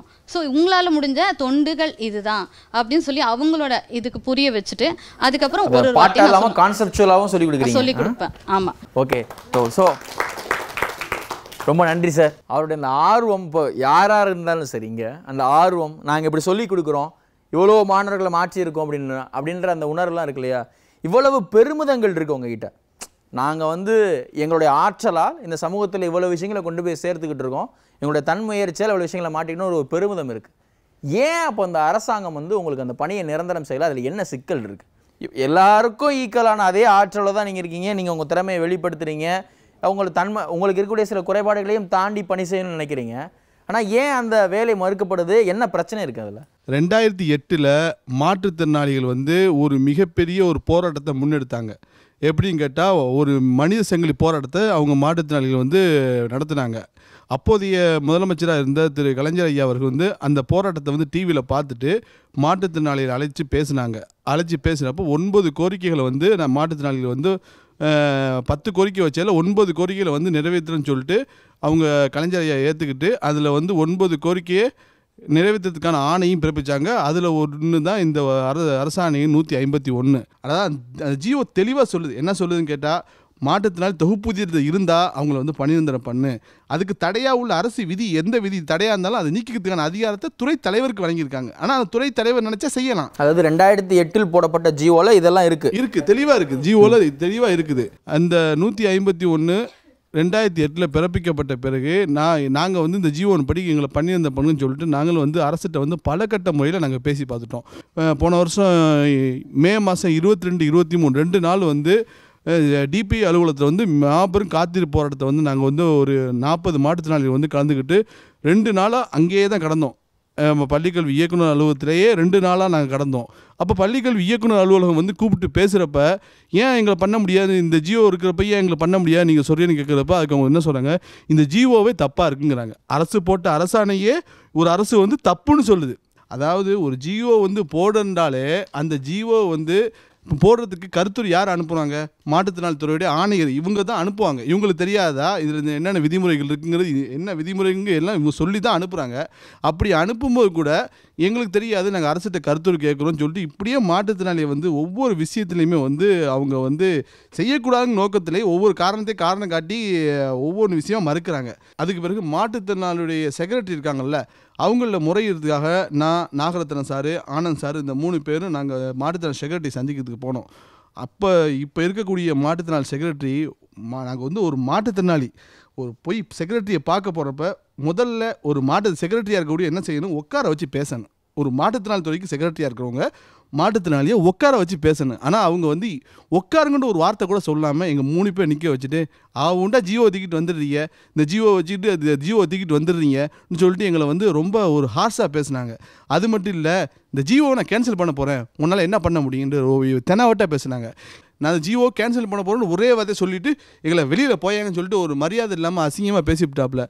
ஒரு மாற்றுத்திறனாளி துறைக்கு ஒரு மாற்றுத்திறனாளி மேலே கருணை காட்டக்கூடிய செக்ரட்டரி ஒரு மனிதரை வந்து உயர் அதிகாரியாக போகிறதா, இல்லை மாற்றுத்திறனாளியை வெறுக்கக்கூடிய மாற்றுத்திறனாளியில் காயப்படுத்தக்கூடிய நபரை வந்து உயர் அதிகாரியாக போகிறது கூட இதில் எந்த ஒரு விஷயமும் தெரியாமல் ஒரு அரசு இருக்குதுன்னு நினச்சா ரொம்ப வேதனையாக இருக்குது. இன்றைக்கி சமூகத்தில் வந்து படிச்சுட்டு வர்றதுன்னா ரொம்ப சிரமம். ஒரு மாற்றுத்திறனாளி போய் இன்றைக்கி நார்மலாக போய் என்ன போன்ற ஒரு மாற்றுத்திறனாளிலாம் எம்எஸ்சி பிஎட் முடிக்கிறதுனால எவ்வளோ பெரிய சிரமம். அதை விட சிரமம் என்னன்னு கேட்டால் 7 வருஷம் பணிபுரியுங்கிறது மிகப்பெரிய சிரமம். அப்போ 7 வருஷமாக நாங்கள் பணிபுரிகிறப்ப எங்களை வந்து ஊக்குவிக்கணும். எங்களுடைய தன்னம்பிக்கையை வந்து மேலும் மேலும் வளர்ச்சி அடைகிறதுக்கு அரசு வந்து எங்களை ஊக்குவிச்சு எங்களை வாழ வைக்கணும். ஆனால் இந்த அரசு வந்து எங்களை வந்து ரொம்ப ஒடுக்குது. நீங்கள்லாம் வந்து வாழ்க்கையில் வந்து முன்னேறவே கூடாது, நீங்கள் எல்லாம் வந்து உங்களெல்லாம் நாங்கள் அப்படி தான் பண்ணுவோங்கிற முறையில் ஒடுக்குற விதமாக தான் இந்த அரசுடைய செயல்பாடு வந்து இருக்குது. அதாவது ஒரு மாற்றுத்திறனாளி செக்ரட்டரி வந்து ஒரு மாற்றுத்திறனாளியை அவமதிக்கிறாரு. இன்றைக்கி அவமதிக்கக்கூடிய செக்ரட்டரியை வந்து இதுவரைக்கும் இந்த அரசு வந்து எந்த நடவடிக்கை எடுக்கலை. நீங்கள் இதை பற்றி அடுத்த மேலே அதிகாரிகள்கிட்டையோ அமைச்சர்கள்ட்டையோ அல்லது உங்கள் தொகுதியில் இருக்கக்கூடிய சட்டமன்ற உறுப்பினர்கள்ட்டையோ கொண்டு போய் சேர்த்திங்களா? அவங்க என்ன சொன்னாங்க? இது சம்பந்தமாக வந்து எங்களுக்குன்னு உள்ள ஒரு மாற்றுத்திறனாளி அமைப்புகள் இருக்குது. அந்த அமைப்புகள் மூலியமாக நாங்கள் லெட்ரு கொடுத்து அவங்கள்ட்ட வந்து இந்த விஷயத்தை வந்து பேசணும். அப்போ அந்த மாற்றுத்திறனாளி எங்களுடைய அமைப்புடைய நிர்வாகிகள்லாம் போய் பேசினாங்க. அப்போ அமைச்சர்கிட்ட பேசினப்ப இந்த 151 ஜியோவை பற்றியும் சொல்லியிருந்தாங்க. அப்போ அமைச்சர் என்ன சொன்னாங்க, வாக்குறுதி. அப்போ அமைச்சர் சரோஜா அமைச்சர், சமூக நலத்துறை அமைச்சர்கிட்ட பேசினப்ப அந்த 151 ஜியோ பற்றி பேசினப்ப அவங்க வந்து இந்த உங்களுடைய கோரிக்கையை வந்து அரசு பரிசீலிக்குன்னு சொன்னாங்க. அப்போ கூட அந்த செக்ரட்டரி வந்து ஒரு ஹார்ஸாக தான் எங்கள் அமைப்புடைய மாநில நிர்வாகிகள்ட்டையும் பேசியிருக்காங்க. அப்போ அமைச்சர் முன்னாடியே ஒரு செக்ரட்டரி இந்த மாதிரி நடக்கிறப்ப ஏன் செக்ரட்டரி மேலே வந்து இந்த அரசு வந்து நடவடிக்கை எடுக்க தயங்குது? ஒரு மாற்றுத்திறனாளிகளுக்கு ஆதரவாக இருக்க செக்ரட்டரியை மட்டும் உடனே மாற்றுதில்ல, ஒரு மாற்றுத்திறனாளி மதிக்காத ஒரு ஒரு நல்ல நடத்தை தெரியாதவர்களை ஏன் வந்து இது ஈடுபடுத்திட்டு இருக்குதுமா? அப்போ மாற்றுத்திறனாளியை வந்து ஒடுக்கிறதுக்காக தான் இந்த இப்போ செக்ரட்டரியை போட்டுருக்குதா? கலைஞர் ஐயா வந்து 2010 மாற்றுத்திறனாளிகளுக்கு தனித்துறை எதுக்கு உருவாக்குனார்? மாற்றுத்திறனாளிகள் வாழ்வில் முன்னேறணும், அவங்களுக்கு வந்து போடக்கூடிய திட்டங்கள் வந்து எளிமையாக இருக்கணும், அவங்களும் வந்து பல்வேறு அவங்களுக்கு கிடைக்க வேண்டிய எல்லா உரிமைகளும் கிடைக்கணுங்கிறதுக்காக தானே தனித்துறையாக வந்து 2010 உருவாக்குனாங்க. அப்போ எங்களுக்குன்னு உருவாக்கப்பட்ட ஒரு துறை, தனித்துறை இப்போது உருவாக்கப்பட்டிருக்கு. அந்த தனித்துறைக்கு அதிகாரியாக இருக்கக்கூடிய ஒரு மாற்றுத்திறனாளி செக்ரட்டரி வந்து எப்படி இருக்கணும்? எங்களால் தானே துறை நீங்கள் சம்பளம் வாங்குறீங்க, அப்போ எங்களுக்கு நீங்கள் மதிப்பு கொடுக்க ஒரு செக்ரட்டரியாவில் இருக்கணும், எப்படி எங்களை வந்து அவமதிக்க ஒரு செக்ரட்டரியாக வந்து நீங்கள் இருக்கிறீங்க? அப்போ இதெல்லாம் வந்து இப்போ அரசுக்கு தெரியாதா? அரசுக்கு எல்லா விஷயமும் தெரிஞ்சு இந்த அரசு வந்து இந்த விஷயத்தில் வந்து ஒரு தனிப்பட்ட எந்த ஒரு முடிவு இல்லாமல் இருக்குது. மாற்றுத்திறனாளிகளை பொறுத்த வரைக்கும் மாற்றுத்திறனாளிகளை தான் திருமணம் செய்துக்கிறாங்க. அதனால் அவங்க யாராவது ஒருத்தர் வேலை பார்த்தா கூட அந்த போதிய வருமானம் அந்த மாற்றுத்திறனாளிக்கு போதுமானதாக கண்டிப்பாக இருக்காது. மாற்றுத்திறனாளி ஏனையே ஒருத்தர் கல்யாணம் பண்ணியிருந்தால் கூட ஒருத்தர் வேலைக்கு போய் ஒருத்தர் சம்பாதிக்கலாம். ஆனால் ரெண்டாவது ஒரு 2 மாற்றுத்திறனாளி வந்து வேலை பார்த்தாலும் கூட 2 பேருமே பகுதியில் நம்ம வேலை பார்த்தா கூட வெவ்வேறு மாவட்டங்களில் வேலை பார்க்குறாங்க. அப்போ அவங்களால இல்லற வாழ்க்கை கூட சேர்ந்து இருக்க முடியல, அவங்களுடைய குழந்தைகளை பார்த்துக்க முடியல, இன்னொருத்தரை சார்ந்திருக்க வேண்டிய கட்டாயம் இருக்குது. ஆனால் ஒவ்வொரு மாற்றுத்திறனாளிகளுக்கும் அதில் இன்னும் இதை விட மோசமான சூழ்நிலைனா மாற்றுத்திறனாளிகளுக்கு இந்த வேலையை நம்பி மாற்றுத்திறனாளிகளுடைய ஓய்வூதியங்கள் இலவச பேருந்து பயண அட்டை கூட பறிக்கப்படுது. ஏன்னா நீங்கள் வாங்குறது 7,000 ரூபா சம்பளம் வாங்குறீங்க, ஆனால் உங்களுக்கு வந்து இலவச பேருந்து பயண அட்டை கூட அரசு வேலையில் இருக்கிறனால உங்களுக்கு மற்ற சலுகைகள் கட்டாகுது, மற்ற சலுகைகள் கூட கட்டாகுது, உதவித்தொகையும் கட்டாகுது, எந்த ஒரு சலுகையுமே கிடைக்கல. முதல்ல மாற்றுத்திறனாளி தான் திருமணம் பண்ணிக்கிறாங்க. அந்த 2 பேர்த்துல ஒருத்தர் வேலை பார்த்து இந்த 7,000 ரூபா சம்பளம் மட்டுமா அவங்களுக்கு குழந்தைகளை பாதுகாக்க முடியுமா? வெவ்வேறு மாவட்டங்கள் ஒருவேளை 2 பேரும் வேலை பார்த்தாலும் கூட வெவ்வேறு மாவட்டங்கள் இருக்கும்போது அவங்களால எப்படி சேர்ந்து வர முடியும்? நீங்கள் பணி நிறுவனம் செய்தால் பணி மாறுதல் கிடைக்கும். இப்போ எங்களால் வந்து நார்மலாக டீச்சர்ஸ் போகிற மாதிரிலாம் எங்களால் கழிப்பறைக்கெலாம் போக முடியாது. ஸோ எங்களுக்காக இப்போ பார்த்திங்கன்னா அந்த மாதிரி கழிப்பறையை கட்டி கொடுக்குறதும் கிடையாது, ஓப்பனாக இருக்கும், அவங்க போயிட்டு வந்துடுவாங்க, கதவு மட்டும்தான் இருக்கும். ஸோ ஆனால் எங்களால் அதை பயன்படுத்த முடியாது. அப்படி இருக்கும்போது எங்களால் இயற்கை உபாதைகளை வந்து எங்களால் அதை நாங்கள் கட்டுப்படுத்திக்கிட்டோம், தண்ணி குடிக்காமலோ இருந்து எங்கள் உடல்நிலையை நாங்களே கெடுத்துக்கிற மாதிரியான சூழ்நிலையில் இப்போ நாங்கள் வந்து இருந்துக்கிட்டு இருக்கோம். அடுத்தது பார்த்திங்கன்னா தொலைதூரம். ஸோ நாங்கள் ட்ராவல் பண்ணுறோம் 40 நிமிஷம் 45 நிமிஷம் எங்கள் ஸ்கூலுக்கு நாங்கள் போகிறதுக்கு. அப்படி போகும்போது என்ன ஆகுதுன்னா புதுசாக கல்யாணம் ஆனவங்க இல்லை வந்து புதுசாக கன்சீவ் ஆகிறவங்களும் பார்த்திங்கன்னா கலையுது, அந்த மாதிரி பிரச்சனைகள்லாம் இப்போ எங்களுக்கு வந்து நடந்துகிட்ருக்கு. அது மட்டும் கிடையாது, இப்போ நார்மல் டீச்சர்ஸுக்கெலாம் பார்த்திங்கன்னா அவங்களுக்கு 6 மாதன்றதை மகப்பேறு விடுமுறை 6 மாதன்றதை 9 மாதமாக மாற்றி முழு ஊதியத்தோட கூடிய விடுமுறையை கொடுக்குறாங்க. பட் எங்களுக்கெலாம் பார்த்திங்கன்னா 1 மாதம் மெடிக்கல் லீவு தான், அதுவும் எங்களுக்கு சேலரியும் கிடையாது. இப்போ எப்படி நாங்கள் உடல்நிலையை வந்து நாங்கள் வந்து அதை பராமரிச்சுக்கிட்டு குழந்தையும் விட்டுட்டு எப்படி வந்து நாங்கள் வந்து ஸ்கூலுக்கு வந்து பணியாற்ற முடியும்? இதுக்கு அரசாங்கத்தில் போனால் எந்த பதிலும் தர மாட்டாங்க. நாங்கள் செய்கிறோம் இது தவிர அதுவும் இன்முகத்தோடு நாங்கள் செய்கிறோம், நீங்கள் கவலைப்படாதீங்க, நீங்கள் போயிட்டு வாங்க, இப்படி தான் சொல்கிறாங்களே தவிர ஒரு ஸ்டெப்பு கூட இது வரைக்கும் எங்களை வந்து எடுத்ததில்லை சார். ஒவ்வொரு நாளும் எங்களுக்கு ஒரு போராட்ட களமாக தான் ஒவ்வொரு நாளும் நாங்கள் போராடிக்கிட்டே இருக்கோம். ஒவ்வொரு நாளும் எங்களுக்கு படிப்பு தான் அப்படின்னா வேலையும் எங்களுக்கு அப்படி இருக்குது. வருங்காலத்தை நினச்சி பார்த்தா எங்களுக்கு பயமாக இருக்குது. இப்போ தான் சமீபத்தில் எங்களுக்கு கல்யாணம் ஆயிருக்கு. 2 பேருமே ஃபிசிக்கல் சேலஞ்ச் பர்சன்ஸ், நாங்கள் மாற்றுத்திறனாளிகள். எங்கள் லைஃப்பை நாங்கள் எப்படி ஓட்ட முடியும்? வெறும் 7,000 ரூபா 7,500 ரூபா சம்பளம் வச்சுக்கிட்டு இதில் வாடகை வீடு, ஸோ மளிகை சாமான், கரண்ட்டு பில்லு, இபி, அப்புறம் கேஸ், இதெல்லாம் பார்த்திங்கன்னா நாளுக்கு நாள் வந்து உயர்ந்துக்கிட்டே இருக்குது. ஸோ வெறும் 7,500 மட்டும் சம்பளம் மட்டும் கம்மியாகிட்டே இருக்குது, செலவுகள் மட்டும் கூட்டிக்கிட்டே போகுது. எப்படி சார் எங்களால் சமாளிக்க முடியும்? இதை கேட்டால் அரசாங்கம் எங்களுக்கு எந்த பதிலும் சொல்கிறது இல்லை. மரியாதை கிடையாது. நீங்கள் பகுதி நேர டீச்சர் தானே, உங்களுக்கு என்ன அப்படிங்கிற மாதிரி தரக்குறைவாக தான் பேசுகிறாங்க. இதே வந்து 40,000 50,000 வாங்குற டீச்சர்ஸை வந்து தரக்குறைவாக பேசுகிறதோ அல்லது சைன் போடாமல் போங்க அப்படின்னு சொல்ல முடியுமா சார் ஹெச்எம்? ஆனால் எங்களை அப்படி பண்ணியிருக்காங்க. எனக்கெல்லாம் ஒரு குழந்தைய கூட அபாசன் ஆயிடுச்சு சார். எங்கள் வீட்டுக்கார் வந்து இங்கே இருக்கார், விச்சூர் மணலில் இருக்கார், நான் வந்து தோகமலையில் இருக்கேன். அப்படிங்கிறப்போ ஒரு குழந்தைய அபாசன் ஆயிடுச்சு. என்னுடைய அம்மா அப்பா சப்போர்ட் கிடையாது, நான் மட்டும்தான். ஒரு மாத வாடகையே வந்து 2,000 ரூபா வீட்டு வாடகை கொடுக்குறப்ப நாங்கள் பஸ்ஸுக்கும் தனியாக 100 ரூபா அப்படின்னு செலவு பண்ணி போகிறப்ப எங்களுக்கு எவ்வளோ அந்த சம்பளம் வந்து கம்மி தான். அதை விட மற்றவங்க பேசுகிறவங்களே தரக்குறைவாக பேசுகிறாங்களே சார். 7,000 தானே, எங்களுக்கு போனஸ் கிடையாது, பொங்கல் போனஸ் கிடையாது, தீபாவளி எதுவுமே கிடையாது. வந்தால் சம்பளம், வராட்டினா வீட்டில். குழந்தைய கூட பார்க்க முடியாத ஒரு சூழ்நிலை சார், கேவலமான சூழ்நிலை இருக்கும் சார். அவங்கள வந்து 15 நாளைக்கு இல்லை 1 மாதத்துக்கு ஒரு தாக்க சார் போய் பார்க்க போவேன். 15 நாள், ஏன்னா நானும் வந்து 17 ஆசிரியர் தானே இருக்கேன். ஓகே. அப்படின்றப்ப அந்த ரேஞ்சு வந்து அப்படி இருந்தால் தான் குடும்ப சூழல் சமாளிக்க முடியும் சார். டெய்லி போயிட்டு வரேன்னா அவங்க எனக்கும் அந்த அந்த பஸ் பேர் இதெல்லாம் இருக்குமாங்க சார்.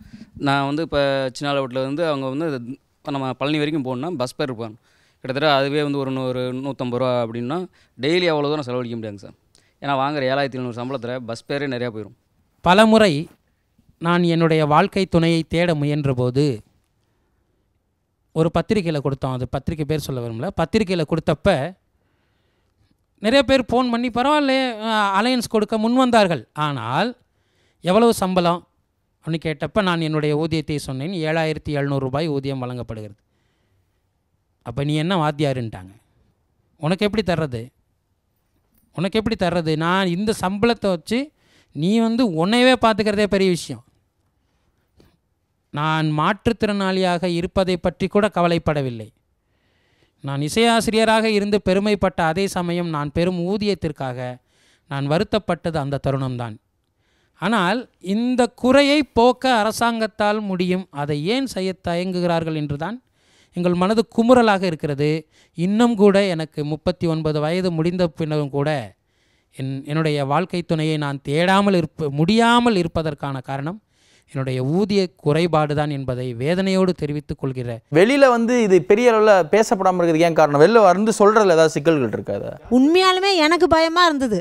ஏன்னா எனக்கு 2 பெரிய பிள்ளை, ஒரு கணவனும் இல்லை. எங்கள் அப்பா அம்மாவும் வயசானவங்க, என் கூட பிறந்தது 4 பொம்பளை பசங்க. ரொம்ப அடித்தட்டத்தில் நாங்கள் இது நிற்கிறோம். அதனால் இது வெளியில் சொல்லவும் முடியல. வேலை எங்கே போயிடுமோ. இந்த சம்பளம் வந்து மே மாத சம்பளத்தில் அந்த டைமில் தான் ஸ்கூல் திறக்கிற டைமாக இருக்குதுங்க சார். புக்கு வாங்கணும், பிள்ளைங்களுக்கு துணி எடுக்கணும், அடுத்தது என்னென்ன தேவைகளெல்லாம் அந்த நேரத்தில் எங்கே போய் கடன் கேட்டாலும் இவங்க வாங்குகிற சம்பளத்துக்கு நம்ம கடத்த ஒரு 10,000 கொடுத்துட்டா எப்படி திருப்பி தருவாங்க? தரமாட்டுறாங்க. எப்படி சார் நாங்கள் வாழறது? ஊனமுற்ற குழந்தைங்கள ஒரு சில தாய்மார்கள் வெறுத்துடுறாங்க. இப்போ நாங்கள் அதிலையும் போராடி அவங்களுக்கு கஞ்சி தண்ணியை ஊற்றணுன்னா ஒரு குழந்தைங்க இருந்துச்சுனாக்கா ஒரு படி நிரந்தரமாக இருந்தால் தான் சார் எங்களுக்கு 10 ரூபா அதில் படிக்க வச்சு வளர்த்து ஒரு ஆளாக்கி அதுக்கு மூலிமா நாங்கள் ஒரு 10 ரூபா சேர்த்து வச்சுருந்தா தான் சார் நாங்கள் சாகிற காலத்துக்கு எங்களுக்கு பயன்படும். அது இல்லாமல் இன்னும் இருக்கிறது ஒரு 10 வருஷமோ 5 வருஷமோ அவங்கேருந்து சாப்பாடு கூட பசங்க போடாதுங்க சார். ஆமாம், பெரிய வேலை செஞ்சு என்னை படிக்க வச்சுட்டியா, என்ன அது செஞ்சேன், என்ன சேர்த்து வச்சுருக்குற இது வரைக்கும், உனக்கே நான் சாப்பாடு போடணும் அப்படின்ற ஒரு இதெல்லாம் இருக்குதுங்க சார். இப்போ இதுவும் இல்லாமல் ஒரு நிரந்தரம் பண்ணாத இன்னும் நாங்கள் 10 வருஷமோ 5 வருஷமோ 15 வருஷமோ ஏதோ இருக்கிறோம். நிரந்தரமே பண்ணாமல் இருந்தால் எங்கள் பிள்ளைங்களும் படிக்க வைக்காமல் அவங்க வாழ்க்கையும் வீணாகி நாங்களும் 10 ரூபாய் நாங்கள் சாகிற காலத்தில் எங்களுக்கு 10 ரூபாய் இருந்தால் தான் சார் எங்களை அந்த பிள்ளைங்க கூட எங்களை தூக்கி போடும், இல்லை கஞ்சியாவது ஊற்றும். எந்த வழியுமே இல்லாமல் இருந்து எங்களை நடுத்தருவில் நிற்கிற மாதிரி நாங்கள் எங்கள் பிள்ளைங்களும் வெறுத்துனோம். நாங்கள் பணி நிரந்தரம் பண்ணால் பண்ணுங்க, இல்லைனாக்கா நாங்கள் இந்த உணவு மாற்றுத்திறனாளி அத்தனை பேருமே நாங்கள் குடும்பத்தோடு நாங்கள் ஏன்னா தற்கொலை பண்ணிக்கிறது தான் சார் மிச்சம். எங்களுக்கு மன குமுறலோடு சொல்கிறேன் சார், மன வேதனையாக இருக்குதுங்க சார். ஊருப்பட்ட கடத்தை வாங்கி இந்த பிள்ளைங்களை நல்ல உணவு இல்லைங்க சார். எங்கள் குழந்தைங்களுக்கு நல்ல ஒரு உடை கிடையாது, இருக்கிற இடம் இல்லை, இடமும் வாங்க முடியல, துணி எடுத்து கொடுக்க முடியல. இப்போ இருக்கிற காலகட்டத்தில் அந்த காலத்தில் வளர்த்துட்டாங்க, எங்களெல்லாம் கொஞ்சம் கூட இது பண்ணிட்டாங்க. இப்போ இருக்கிற காலகட்டத்துக்கு 7700 ரூபா பத்துமா சார்? நீங்களா சொல்லுங்கள். இந்த அரசாங்கம் மற்றதுக்கெல்லாம் செலவு பண்ணுறாங்க. எங்கள் இந்த மாற்றுத்திறனாளிகளுக்கு எங்களுக்கு ஒரு பணி நிரந்தரம் கொடுத்து எங்களை சம்பளத்தை கொஞ்சம் உயர்த்தி தான் சார் இருக்காங்க சொல்கிறோம். இதை பேசுறதுக்கே எங்களுக்கு பயமாக தான் சார் இருக்குது. எங்களுக்கு என்ன ஆகுமோன்னு சொல்லிட்டு வேதனையோடு நாங்கள் பேசுகிறோம். எங்கள் பிள்ளைங்களே எங்களை மதிக்க மாட்டுறாங்க, இப்பயே மதிக்க மாட்டுறாங்க. நாளடைவில் வயசான காலத்துலையும் அந்த பிள்ளைங்க சார் இப்போ சம்பாரித்து வச்சுருங்களுக்கு நல்ல சாப்பாடு போட மாட்டாங்க பிள்ளைங்க. எங்கள் கையில் ஒன்றுமே இல்லாத நாங்கள் வெறும் ஆனால் நாங்கள் நடுத்தரில் தான் சார் செத்து கிடப்போம். எங்களை விதி இல்லாமல் நாங்கள் இருக்கிறோம். ஏதோ நாங்கள் சேர்ந்துட்டோம், எங்களுக்கும் போட்டாங்க. எங்கள் குடும்பத்தை ஆதரிக்கிற பொறுப்பு இந்த அரசாங்கம் தான் இருக்குது. எல்லாமே எங்களால் முடிஞ்சது எல்லாமே செய்கிறோம். எங்களுக்கு மட்டும் ஏன் சார் இந்த ஒரு இது எல்லாமே? இப்போ இந்த இதில் இப்போ போராட்டத்தில் வெளில வந்தவங்க அல்லது இதுக்காக மனு கொடுக்க போனவங்க அல்லது இதை பற்றி கோரிக்கைகளை வெளியில் எழுப்புறவங்க யாருக்காவது வேலைகள் ஏதாவது அவங்க தூக்கியிருக்காங்களா?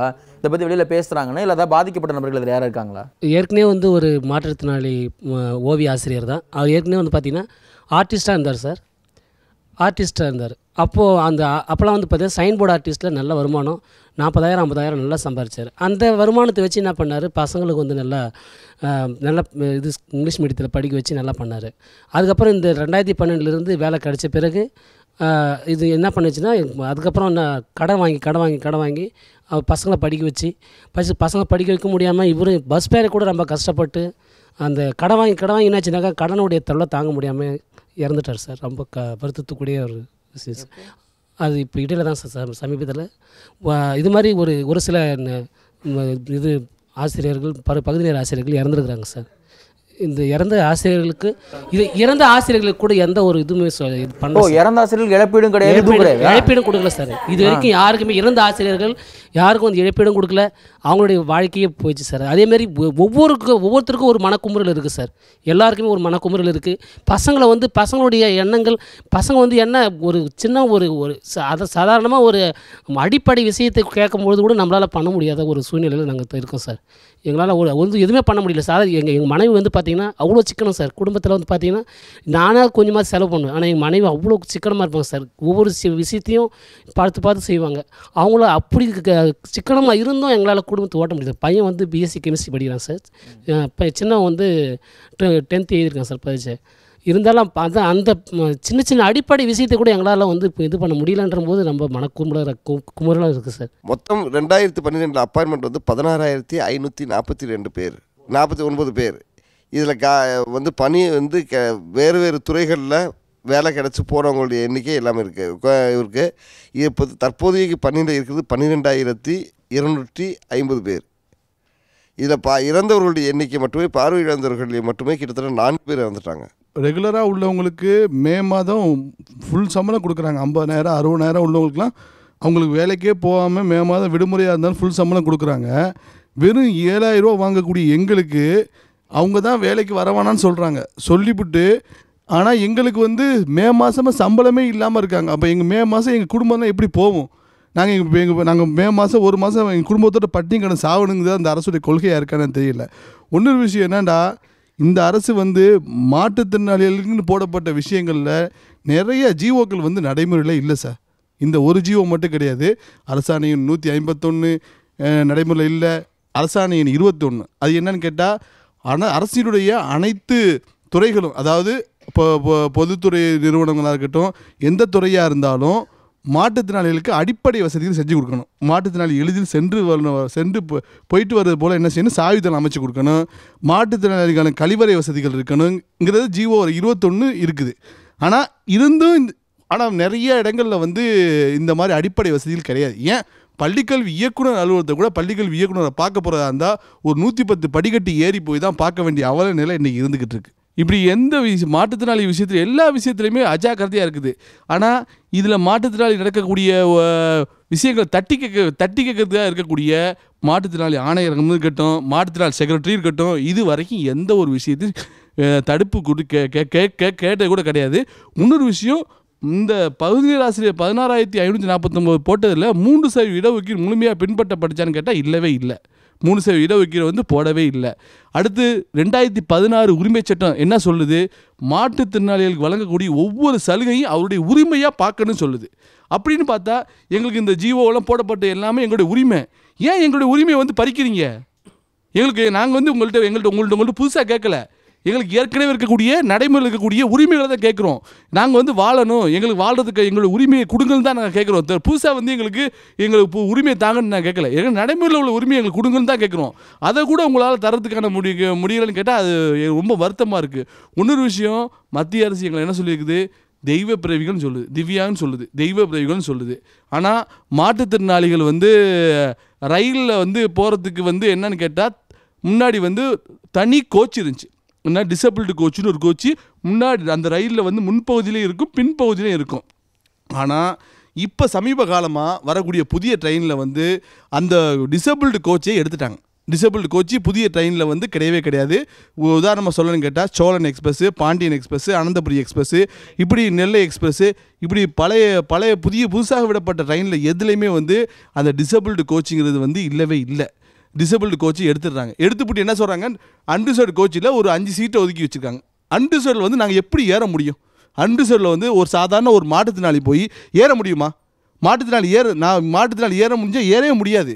அது மட்டும் இல்லை, இன்னொரு விஷயம் என்னென்னு கேட்டால், எங்கள் டிசபிள்டு கோச்சில் கூட இப்போ ஒரு சில வண்டியில் மட்டும் தான் டிசபிள்டு கோச் ஓடிக்கிட்டு இருக்கு. அந்த வண்டியில் கூட டிசபிள்டு கோச்சில் மாற்றுத்திறனாளியில் ஏறவும் முடியல, நார்மல் பர்சன்ட் ஏறதுக்கு அலோவ் பண்ணுறாங்க. ரயில்வே டிடிஆர் என்ன செய்கிறாங்க, நார்மல் பர்சன்டேஜ் ஏறதுக்கு அலோவ் பண்ணுறாங்க. அதை பற்றி கேட்டால் அவங்கள கம்ப்ளைண்ட் பண்ணால் கூட எதுவும் பார்க்கவும் மாட்டிருக்காங்க. நான் வந்து இப்போ கும்பகோணத்துலேயே வரும்போது ஒரு வண்டி ஃபுல்லாக இந்த சோழன் எக்ஸ்பிரஸில் வந்து ஏறிக்கிட்டப்போ ஒரு மாற்றுத்திறனாளி ஏறவே முடியல, அவரை அப்படி தள்ளி விட்டு போயிட்டாங்க. அப்போ இப்படி எங்களுக்குன்னு இருக்கக்கூடிய ஒவ்வொரு உரிமையும் வந்து பறிக்கப்பட்டுக்கிட்டே இருக்குது. மாற்றுத்திறனாளிக்கு அரசு முன்னாடி கொடுத்த ஒவ்வொரு உரிமையும் ஒவ்வொன்றா எடுத்துக்கிட்டு எங்களை வந்து என்னன்னு கேட்டால் தெய்வ பிறவின்னு சொல்கிறாங்க. தெய்வ பிறவி வந்து இப்படி அவதிப்பட வைக்கிறது தான் வந்து அரசுடைய கொள்கையாங்கிறது எங்களுக்கு தெரியலை. என் பேர் புவன் செல்வன். நான் இப்போ 8th ஸ்டாண்டர்ட் படிச்சிருக்கேன். இதுவே நான் வந்து ஸ்கூலை முடிச்சுட்டு காலேஜ் வந்து இந்த இடத்துல வந்து ஒரு கவர்மெண்ட் வேலை கேட்குறேன்னா அப்போ எனக்கு இந்த கவர்மெண்ட் என்ன வேலை தரும்? சரி விடுங்க, வேலை கொடுத்துட்டாங்க, அப்போ எனக்கு என்ன சம்பளம் தரும்? அப்படி எங்கள் அப்பா இப்போ பிஎஃப்ஏ முடிச்சிருக்காரு. நான் அப்போ படிச்சுட்டு வந்து இங்கே வேலை கேட்குறேன், கவர்மெண்ட் வேலை சம்பளம். எங்கள் அப்பா 7 வருஷமாக வெறும் 7,700 ரூபாய்க்கு வேலை பார்க்குறாரு. இந்த பார்ட் டைம் டீச்சர்ஸ் வேலை ரொம்ப கஷ்டமான வேலை. இப்போ அந்த கவர்மெண்ட் பர்மனன்ட் பண்ணால் நல்லாயிருக்கும். ஜனநாயகம் அப்படிங்கிறதே பெரும்பான்மை தான். தேர்தல், வாக்கரசியல் எல்லாமே பெரும்பான்மையால் தீர்மானிக்கப்படக்கூடியது. அப்படின்னாலும் கூட பெரும்பான்மை சிறுபான்மைக்கு ஆதரவாகவும் சிறப்பு பிரிவினருக்கும் மிக குறைவான எண்ணிக்கையில் இருக்கக்கூடிய மக்களுக்கும் உதவியாகவும் பாதுகாக்கவும் இருக்க வேண்டும் அப்படிங்கிறது தான் ஜனநாயகத்தினுடைய அடிப்படையான கோட்பாடு. அந்த கோட்பாடு காப்பாற்றப்படவில்லை இந்த ஆட்சியில் அப்படிங்கிறது தான் மாற்றுத்திறனாளிகளுடைய குரலில் இருந்து தெரிகிறது. அவர்களுடைய ஆதங்கம், அவருடைய கோபம் எல்லாம் ஒரு சமூகத்தின் கனலாக இங்கே பதிவு செய்யப்பட்டிருக்கிறது. அந்த கனல் பல சாம்ராஜ்யங்களை தூக்கி வீசி எறிந்த சாமானியர்களுடைய கோபத்தீ. தீ பரவட்டும். மீண்டும் மற்றொரு நிகழ்ச்சியில் சந்திக்கலாம். நன்றியுடன் விவேக் கணநாதன்.